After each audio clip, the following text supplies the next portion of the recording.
Bismillahirrahmanirrahim. Assalamualaikum warahmatullahi wabarakatuh.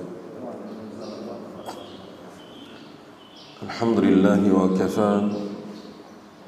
Wassalatu wassalamu ala nabiyil mustafa wa ala alihi wa ashabihi wa man iktafa.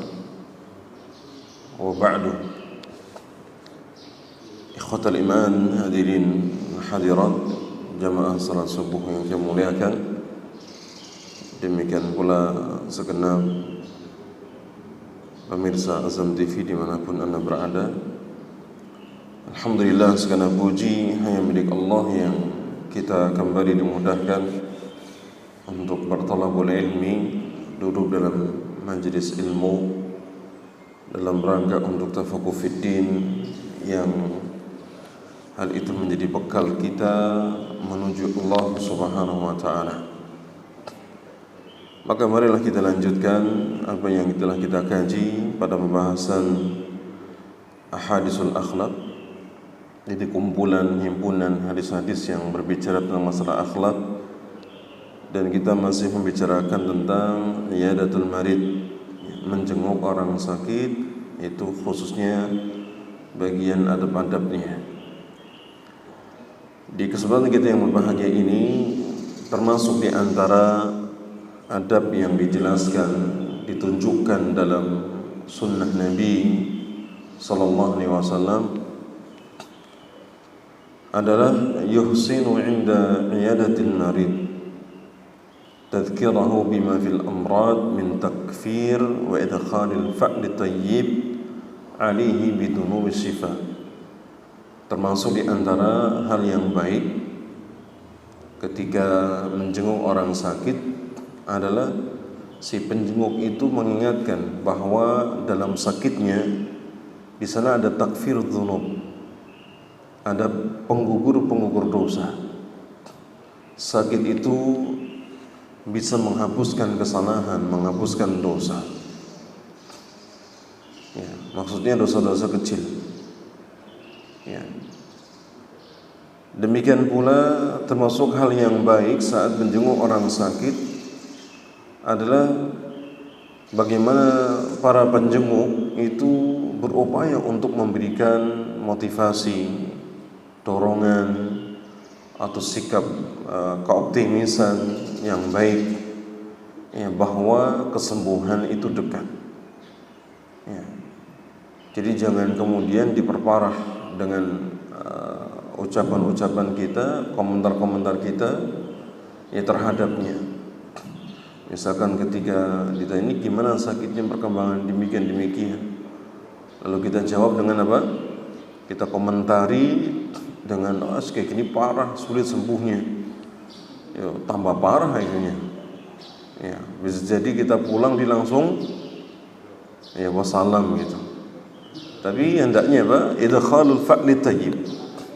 Kita berupaya untuk memasukkan hal yang baik, positif, keoptimisan bahwa kesembuhan itu dekat. Dan itulah yang diperintahkan Nabi sallallahu alaihi wasallam, bahwa siapapun yang sakit, hatta sakitnya parah, ya, hatta sakitnya berat, maka tetap insyaallah sembuh, insyaallah lekas sembuh, ya, dan seterusnya. Karena itu menjadi hal yang bisa mendorong bagi si sakit untuk kemudian dia memiliki rasa harap yang berlebih kepada Allah Subhanahu wa taala. Hal ini ditunjukkan dalam sebuah riwayat dari sahabat Ibnu Abbas. Riwayat ini dikeluarkan Imam Bukhari dalam kitab sahihnya. Ibnu Abbas menuturkan bahwasanya Nabi sallallahu alaihi wasallam itu pernah menemui seorang Arab Badui yang sedang sakit. Jadi Nabi menjenguknya.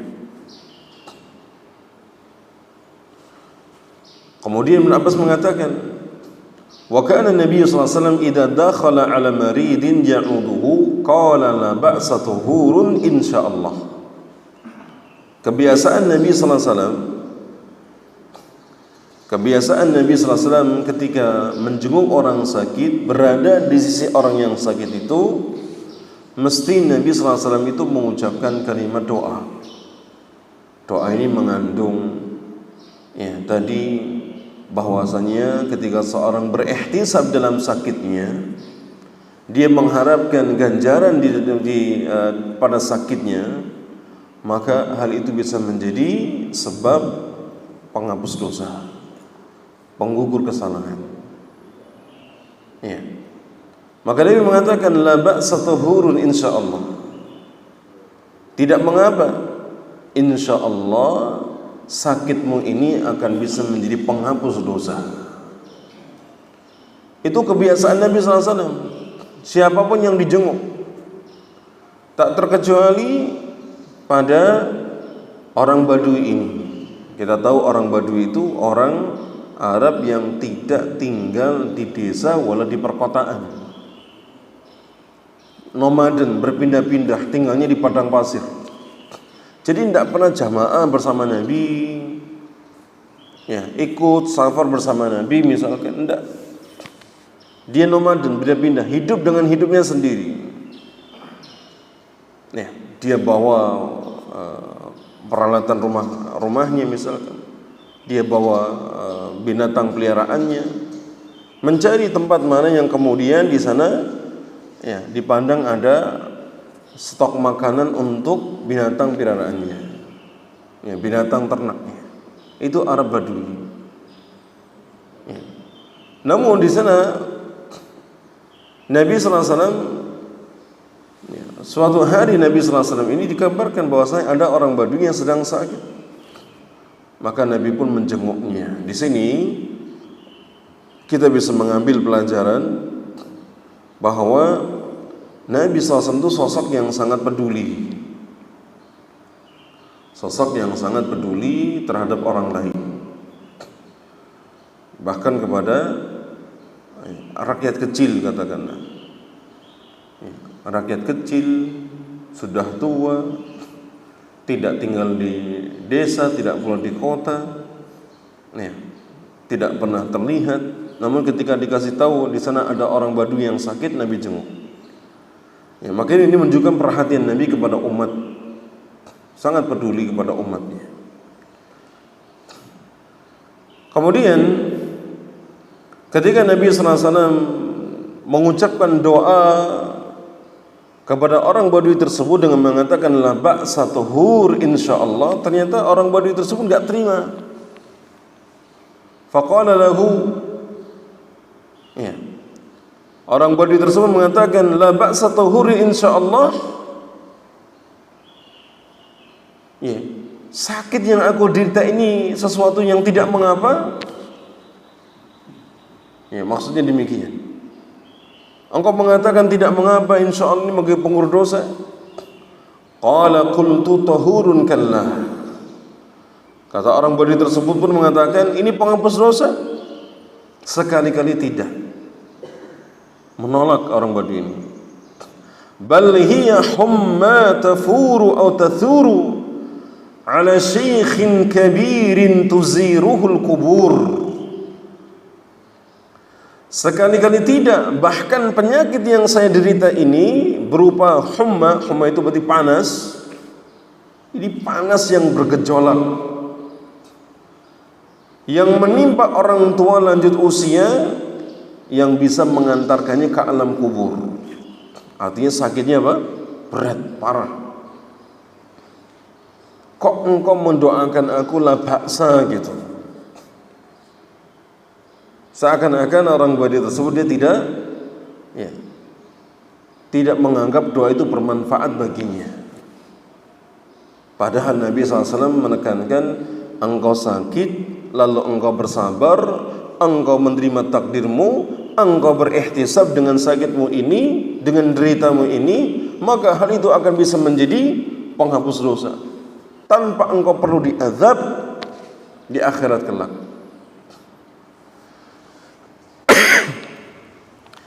Karena sikap orang Badui demikian, faqala an-nabiy sallallahu alaihi wasallam, maka lantas Nabi pun berkomentar, fa na'am idzan, iya kalau begitu. Hadirin jamaah sekalian dirahmati Allah taala, dari hadis ini kita mendapatkan Ada beberapa pelajaran yang penting untuk kita ketahui, di antaranya yang pertama, kebiasaan Nabi dalam mengunjungi umatnya dan menunjukkan kepedulian Nabi terhadap umatnya. Bahkan Nabi itu tidak pilih-pilih. Ketika mengunjungi orang yang sakit, Nabi tidak hanya mengunjungi sahabat-sahabat yang senior, yang dekat dengan Nabi sallallahu alaihi wasallam, atau yang mungkin yang kaya-kaya, ya, tetapi bahkan rakyat-rakyat kecil yang tidak dikenal, yang tidak pernah Nabi melihatnya dalam salat berjamaah, dalam kajian misalkan, ketika dikabari di sana orang sakit, maka Nabi kemudian menjenguknya. Yang kedua, ketika Nabi SAW mengatakan la ba'sa, tidak mengapa, tidak apa-apa, ini menunjukkan bahwa Nabi SAW selalu memberikan motivasi kepada orang-orang yang sedang tertimpa musibah. Kalimat la ba'sa itu memberikan pengharapan agar siapa saja yang mereka mendapatkan ujian berupa musibah, dia tidak atau mereka tidak berputus asa, ya, tetapi justru memunculkan padanya rasa roja, pengharapan yang besar kepada Allah Subhanahu wa taala. Maka la ba'sa ini, ya, adalah bentuk kalimat keoptimisan, menjadi stimulan, dorongan siapapun dia yang terkena musibah. Ketika disampaikan kepadanya la ba'sa, maka jangan putus asa. Ya.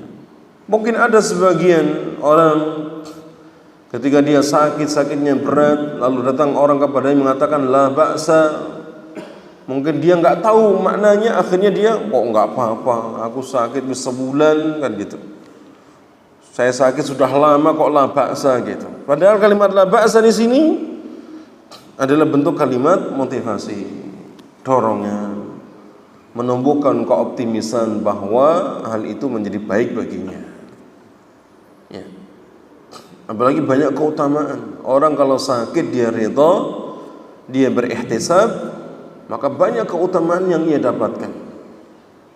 Ya, salah satunya mendapatkan penghapusan dosa, ya, dalam hadis ini. Demikian pula keutamaan yang lain, ya, seperti kebiasaan amal saleh yang ia sering lakukan di saat sehat tetap ditulis pahalanya, meskipun dia tidak berkesempatan untuk melakukannya. Ini kan nikmat yang sangat besar. Kita sakit, tapi pahala tetap mengalir, tertulis. Misalkan seorang ketika sehat dia menjaga salat berjamaahnya, jamaah, ya, ikhwatul iman, salat berjamaah itu dulu para ulama yang dicari itu adalah takbiratul ihramnya imam. Jelas? Orang-orang dulu itu mereka bergegas untuk mendapatkan apa? Takbiratul ihramnya imam. Jadi ketika sudah iqamat, apapun yang antum lakukan, bergegas untuk memasuki shaf. Mereka juga bergegas untuk mendapatkan shaf yang terdepan. Orang yang berada di shaf terdepan, shaf pertama, kedua, ketiga, maka mereka mendapatkan doa dari para malaikat, pujian dari Allah Subhanahu wa taala. Mendapatkan takbiratul ihramnya imam tanpa putus selama 40 hari berturut-turut. Dia akan terbebas dari sifat kemunafikan. Dia terbebas dari azab neraka jahanam. Itu yang para ulama dahulu mereka apa? Berlomba-lomba demikian. Sa'id al-Musayyib itu sampai 50 tahun selalu mendapatkan takbiratul ihramnya imam. 50 tahun. Kita sholat sudah berapa tahun? Ya. Kalau kita masuk usia 15 tahun wajibnya sholat, sekarang kita usia berapa? 50 ada? 30? Ya. Kalau sudah 50 berarti 35 tahun. Ini 50 tahun, bahkan ada yang 70 tahun mendapatkan takbiratul ihramnya imam. Patokan seorang mendapatkan takbiratul ihramnya imam itu adalah apa? Dia berada di shaf imam takbir, Allahu Akbar. Meskipun di shaf dia belum mapan, misalkan masih bergeser ke kanan ke kiri, ya, tapi kalau sudah berada di shaf imam takbir dia mendapatkannya. Itu patokannya. Ya, jadi upayakan untuk mendapatkan takbir pertamanya imam. Termasuk dalam hal ini yang perlu saya ingatkan, di dalam sholat berjamaah di sana itu ada keteladanan kita di dalam mentaati pemimpin. Ya. Jadi sebatas mana kita taat kepada pemimpin yang sebenarnya itu dalam kepemimpinan dalam sholat berjamaah. Sholat jamaah itu ada imam, ada makmum. Makmum itu harus mengikuti imam. Karena imam diangkat untuk diikuti, maka tidak boleh telat untuk mengikutinya. Meskipun kita masih butuh dengan rukuk sujud kita dalam doa-doa tersebut misalkan, jangan telat. Tidak boleh pula kemudian mendahului. Tidak boleh mendahului imam, tidak boleh kemudian apa? Terlambat mengikuti imam. Hatta doa kita belum selesai. Hatta suratul Fatihah yang kita baca belum selesai. Tapi begitu imam Allahu Akbar, kalau gerakan imam, ya, imam berpindah ke rukun yang berikutnya, bertabrakan dengan hal yang wajib dalam salat, hal yang sunnah, bahkan yang rukun, maka ditinggalkan. Harus mengikuti imam. Kita misalkan salatnya terlambat, selisih 1 rakaat, harusnya kita duduk tahiyat awal misalkan, tapi imam berdiri, kita harus ikut berdiri. Kita kurang 1 rakaat, rakaat ketiga, imamnya duduk tahiyat akhir, harusnya kita berdiri, tapi imamnya duduk, kita harus ikut duduk. Karena imam diikuti. Itu keteladanan dalam kepemimpinan. Termasuk dalam hal ini tidak mengangkat suara. Tidak mengangkat suara makmum dalam takbirnya, dalam doa-doa rukuknya, dalam doa-doa sujudnya, atau duduk di antara doa sujud, atau ketika tahiyat. Itu termasuk menyelisihi sunnah Nabi sallallahu alaihi wasallam. Sering kita dengar ada jamaah, ya, doa ketika dibaca dalam rukuknya, dalam sujudnya terdengar sampai shaf di belakangnya.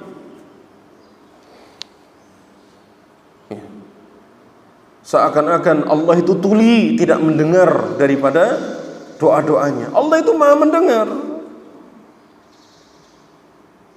Allah itu maha mendengar. Allah itu maha mendengar jemaah. Maka lirihkan suara kita. Karena yang berhak untuk mengangkat suara saat berjamaah itu hanya imam. Kadang-kadang jamaah ada yang mengangkat suaranya dalam rukuknya, dalam sujudnya. Subhana rabbiyal a'la wa bihamdi. At-tahiyatu lillah. Ini kalau imam tidak masalah mengingatkan untuk jamaah. Tapi kalau makmum tidak diperbolehkan. Maka tolong hal ini diperhatikan, karena kita masih jumpai beberapa jamaah kalau sholat itu bacaan doanya, zikirnya saat ruku, saat sujud, saat tahiyat dan seterusnya itu mengganggu karena terlalu dikeraskan. Ada yang membaca ketika Al-Fatihah, misalkan rakaat ketiga, rakaat keempat, itu membaca Al-Fatihahnya itu sampai terdengar oleh yang di samping kanan kirinya. Wismoconya keras dilakukan, yang sebelahnya bingung mau moco apa, mau nyimak atau bagaimana, kacau. Sementara Nabi SAW mengabarkan salat itu ibadah yang penuh dengan kesibukan. Jangan disibukkan dengan yang lain. Kita sibuk dengan doa kita, kita sibuk dengan zikir kita, disibukkan dengan orang lain, dengan zikirnya, dengan bacaan Al-Fatihahnya misalkan, dengan doa-doanya. itu mengganggu. Dan itu termasuk diingatkan para ulama, itu mukhalafatus sunnah. Itu menyelisihi sunnah Nabi sallallahu alaihi wasallam. Ya, makanya kalau ngaji jangan setengah-setengah. Ya, kita seakan-akan sudah menghidupkan sunnah, ternyata kita menyelisihi sunnah Nabi sallallahu alaihi wasallam. Ya, taib ini hanya sekedar pengingat. Ya, mumpung terlintas. Ya. Taib jamaah sekalian dirahmati Allah Subhanahu wa taala.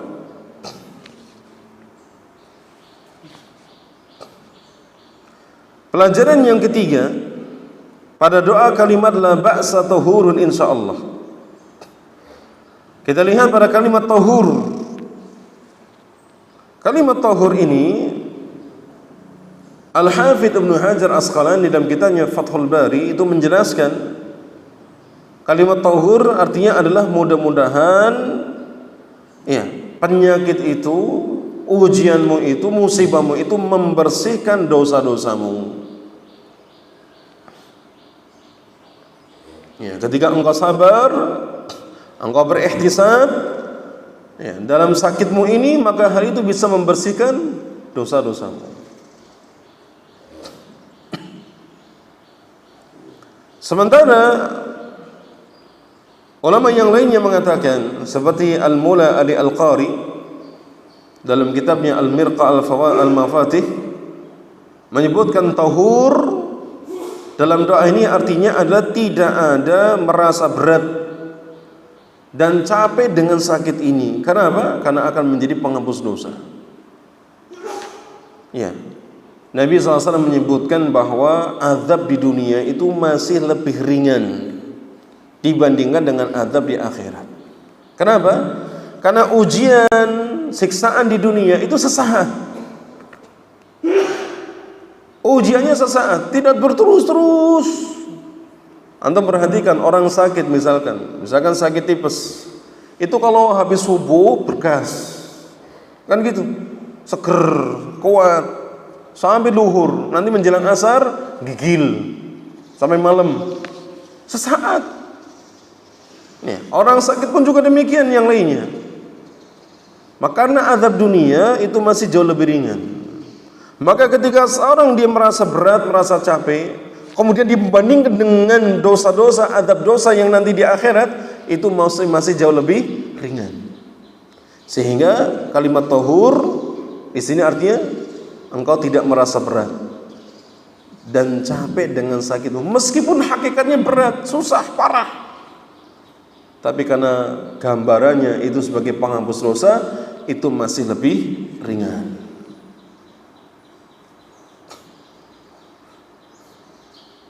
Kemudian yang keempat, pelajaran dari hadis ini, atau dalil yang lain yang menunjukkan bahwa sakit itu bisa menghapuskan dosa, agar kita semakin yakin bahwa sederita apapun yang kita rasakan di dunia ini dari seorang muslim, lalu ia bersabar, dia berihtisab, maka itu akan bisa menjadi penghapus dosa. Maka disebutkan dalam hadis Abu Sa'id Al-Khudri radhiyallahu ta'ala anhu, demikian pula dalam hadisnya Abu Hurairah meriwayatkan Nabi sallallahu alaihi wasallam beliau mengatakan, "Ma yusibul muslima min nasabin wala wasabin wala hammin wala ghusnin wala adha wala ghammin hatta syaukah yushakuha illa kafarallahu biha min khatayahu." Ini jelas terang dari ucapan Nabi sallallahu alaihi wasallam. Tidaklah seorang muslim yang tertimpa kelelahan, lelah, sakit, tertimpa kekhawatiran, kesedihan, sampai gangguan atau duka, hingga ia tertusuk duri. Ketika ia berihtisab, dia bersabar, berihtisab, maka hal itu akan menjadi penghapus dosa. Allah Ta'ala akan menghapus dosa-dosanya. Sesuatu yang kemudian menimpa seorang dari kelelahan, keletihan, rasa sakitnya, kekhawatiran dia akan masa depannya, atau kesedihan dia terhadap sesuatu yang telah berlalu baginya, atau adanya gangguan-gangguan atau bahkan duka yang menyelimutinya, ya, dari perkara dunia yang mungkin tercabut darinya, kesehatannya, hartanya, buah hatinya, dan seterusnya. Lalu ia bersabar, bahkan terusuk duri, lalu dia bersabar, berihtisab, maka hal itu akan menjadi penghapus dosa. Yang keempat, jamaah sekalian dirahmati Allah, itu ketika Allah Ta'ala ketika Nabi mengatakan insyaallah, la ba'sa tahurun insyaallah. Kalimat insyaallah yang artinya jika Allah menghendaki. Perkataan insyaallah di sini itu dibolehkan, bahkan dianjurkan. Karena itu termasuk dalam kategori berita pengharapan, bukan kategori doa. Ya. Hal itu dikarenakan orang yang sakit kadang membawa keberkahan dan bisa menghapus dosa-dosa jika ia bersabar. Dia mengharapkan pahala di sisi Allah Ta'ala. Apalagi doa orang yang sakit, doanya mustajab. Ya, ini yang banyak terlewatkan. Kan banyak orang sakit, dia itu mengharapkan doa dari orang lain, orang yang sakit. Padahal orang yang sakit itu doanya mustajab. Dia bisa untuk mendoakan dirinya sendiri, bahkan untuk mendoakan orang lain. Maka kalimat insyaallah, ya, perkataan ini sesuatu yang dibolehkan, bahkan dianjurkan, karena masuk dalam kategori berita dan pengharapan, bukan dalam doa. Ya, dikarenakan hal itu, ya, orang yang sakit itu kadang membawa keberkahan dan bisa menghapus dosa-dosa jika ia bersabar dan mengharapkan pahala di sisi Allah Ta'ala. Kadang demikian, tetapi kadang tidak membawa keberkahan, kadang tidak bisa menghapus dosa. Kapan itu? Ketika dia mengeluh, tidak terima dengan takdir Allah Subhanahu wa Ta'ala, maka sakitnya itu tidak bisa menghapuskan dosa, ya, tidak membawa keberkahan baginya, karena dia tidak ridha, dia tidak sabar, dia mengeluh atas takdirnya, ya, bahkan dia murka dengan catatan takdir tersebut. Ya. Maka yang seperti ini, ya, tidak membawa keberkahan baginya dan tidak pula menghapus dosa untuknya. Ya, ini kalau kalimat insyaallah di sini maknanya adalah berita dan pengharapan. Adapun dalam berdoa, kalau kita berdoa, maka tidak boleh ada kalimat insyaallah. Dalam kita mengharapkan, kita berdoa minta kepada Allah, misalkan, ya Allah, sembuhkan sakitku jika Engkau berkehendak. Ini tidak dibolehkan. Ini namanya dia coba-coba, dia meragukan kekuasaan Allah. Ya, kalau kita dalam berdoa, maka tidak boleh mengatakan di ujung doa itu jika Engkau menghendaknya, in syi'ta, jika Engkau berkehendak. Kenapa? Karena orang berdoa itu harus yakin, harus serius, dia sungguh-sungguh bahwa doanya akan dikabulkan. Tidak mengambang dan tidak terkesan ia bermain-main. Maka kalimat insyaallah dalam kalimat la ba'sa tahuri insyaallah itu bukan doa, tapi itu berita dan pengharapan akan terwujud, ya, mendatangkan kebaikan, keberkahan, menghapuskan dosa manakala seorang dia bersabar, mengharapkan pahala di sisi Allah Ta'ala. Tapi kalau dia murka dengan takdirnya, dia berburuk sangka kepada Allah Ta'ala, dia tidak rela, tidak ridha, maka sakitnya itu tidak mendatangkan keberkahan, ya, tidak pula menghapus dosa. Yang berikutnya, ucapan daripada orang Badui yang dia mengatakan tahurun, Karena penyakit yang saya derita ini merupakan panas yang bergejolak yang menimpa orang tua yang lanjut usia yang mengantarkannya ke alam kubur.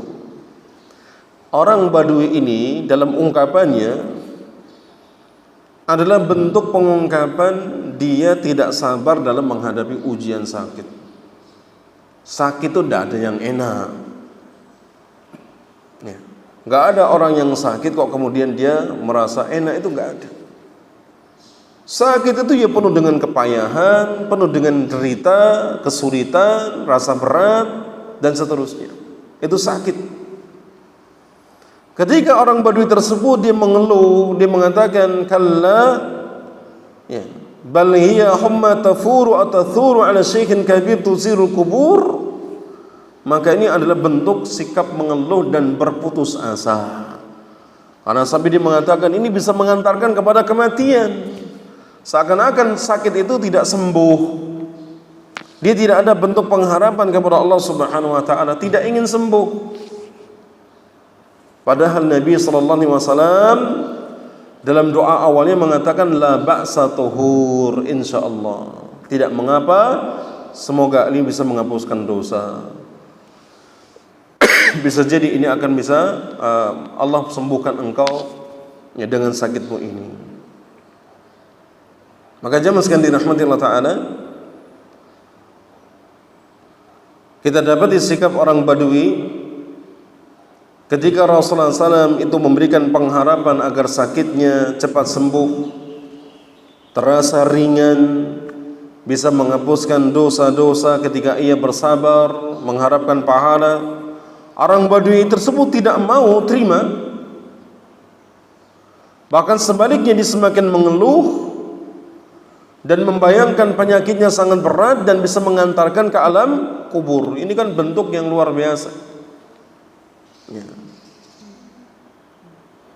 ketidakridhoan dia terhadap sakitnya, menganggap hal itu menjadi sebab kebinasaannya. Padahal Nabi mendoakan dia untuk mendapatkan yang baik, kesembuhan, penghapusan dosa ya. Maka ini sikap yang tidak tepat. Orang kalau didoakan atau ada kalimat muncul ketika dijenguk misalkan la ba'sa tuhur insyaallah, dia bisa kemana? Dia mengatakan mudah-mudahan diwujudkan.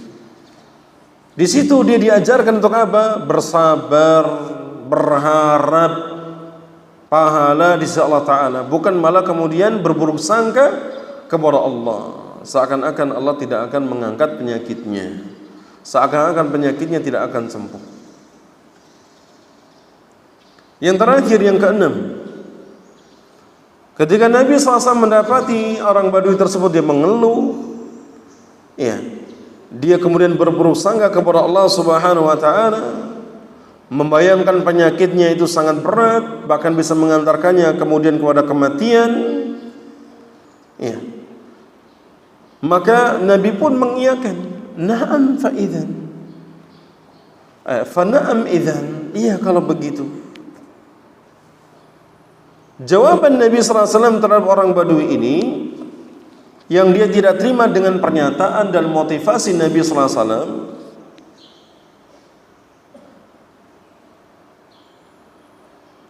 maka hal itu bertujuan untuk mendidik umat bahwa di balik satu penyakit itu ada hikmahnya.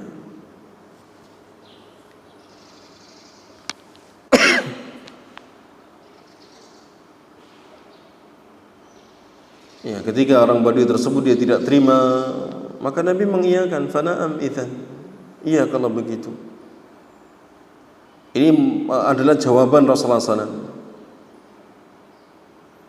Artinya beliau mengiyakan ya, mengiyakan saja yang menjadi harapan orang Badui tersebut yang tidak ingin sembuh. Bahkan mengatakan penyakit tersebut membawa kepada kematian, maka Nabi mengiyakan saja. Nabi doakan yang baik, Nabi berikan pengharapan yang baik, bisa menghapuskan dosa, bisa kemudian menjadikan sebab dia bisa dekat dengan kesembuhan, dia tidak terima. Maka Nabi mengiyakan apa yang menjadi pengharapannya, ya, apa yang menjadi keluhannya. Ketika ia semakin mengeluh, ya, ketika dia kemudian tidak ingin sembuh, maka Nabi mengiyakan. Bahkan ketika dia mengatakan ini sakit sangat berat, bisa mengantarkan kepada kematian, maka Nabi iyakan saja, karena dia tidak mau didoakan yang baik. Ya. Maka jemaah sekalian dirahmati Allah Subhanahu wa taala, satu hadis ini memberikan pelajaran kepada kita tentang bagaimana bahwa dalam suatu kejadian, misalkan penyakit yang menimpa seorang lalu dia sakit, maka di sana ada hikmah yang besar, yaitu untuk menghapuskan dosa. Allah Subhanahu wa taala menginginkan seorang muslim, ya, ketika sebelum ia bertemu dengan Allah itu tidak membawa dosa apapun. Maka ditimpakan ujian-ujian, ya, sampai dia bersabar berharap pahala Allah Ta'ala. Dia menghadap Allah tidak membawa dosa apapun, karena manusia tempatnya salah, mudah berbuat kesalahan dan berbuat dosa. Ketika amalan-amalannya itu tidak bisa mengangkat derajatnya, ya, maka Allah menghendaki ditimpakan musibah untuknya, penyakit misalkan sakit dan derita yang lainnya. Hal itu tujuannya adalah untuk apa? Di samping untuk menghapuskan dosa, juga mengangkat derajatnya. Maka hendaknya seorang di antara kita atau kita semua dia berbaik sangka kepada Allah Subhanahu wa taala, pasti ada hikmah yang besar dari setiap apa yang ia menjadi ujian baginya, derita yang ia rasakan. Kemudian yang berikutnya kita selesaikan di hadis yang masih ada kaitannya.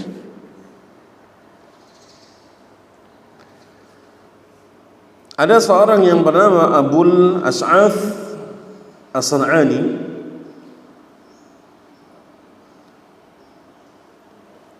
Ketika ia pergi ke masjid Damaskus, ia berjumpa dengan dua orang lainnya yang bernama Shaddad bin Aus dan Sunabihi. Lalu Abul Ash'ath ini bertanya, kalian berdua hendak kemana? Keduanya menjawab, kami ingin menjenguk saudara kami yang sedang sakit di daerah sana. Akhirnya Abul Ash'ath dia ikut serta dengan dua orang tersebut untuk menjenguk seorang yang sedang sakit. Lalu kedua orang tersebut ia berkata kepada si sakit, kaifa asbahta? Bagaimana kabarmu di pagi ini? Si sakit dia mengatakan, asbahtu bi ni'mah. Pagi ini kondisiku baik-baik saja, bahkan penuh dengan kenikmatan, padahal sakit.